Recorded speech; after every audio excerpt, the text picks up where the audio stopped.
Lekker om vanmôre weer saam met jou te kuier, stil te word met God se woord.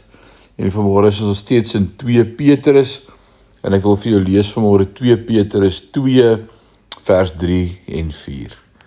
Baie mense sal agter hulle aanloop op hulle wilde paaie, en hulle sal veroorsaak dat mense sleg praat van die enigste ware pad. En hulle gejaag na rykdom, sal hulle julle uitbuit met stories wat hulle uit die duim suig. Maar hulle vonnis, waarop God lankal besluit het, wag om uitgevoer te word. Ja, hulle vernietiging, wag. Vanmôre se tema is, ek wil vir jou sê, pas op vir vals leraars.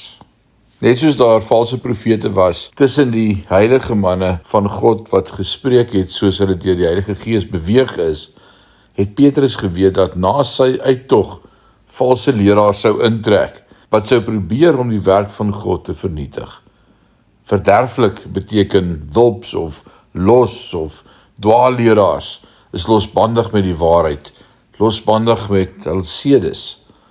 Petrus het geprofeteer dat valse leraars, as gevolg van hulle losbandige leefstyl, 'n swart oog vir die Christelike gemeenskap sou gee, net nog iets om oor te skinder in die wêreld.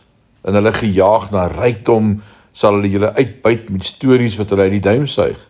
Wat motiveer hierdie valse leiers, hierdie dwaalleraars, deur handelsware van God se mense te maak? Is hulle begeerte nie om die kudde te voed nie, maar om die kudde te vang? Deur die geskiedenis was daar geen tekort aan foefies om geld te maak in die naam van spiritualiteit nie. Byvoorbeeld, sekere bedieninge verkoop heilige water uit die Jordaanrivier vir 'n skenking van $25. Maar as jy na Israel gaan, sal jy dieselfde klein flesie sien wat vir $1 verkoop word.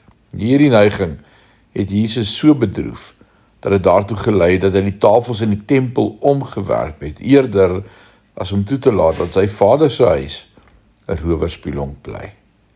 Kom ons dink daaroor in hierdie dag, dat ons nie agter elke dwaalleer sal aanhardloop nie, maar sal bly by die waarheid van God se woord. Die Here seën jou. Amen.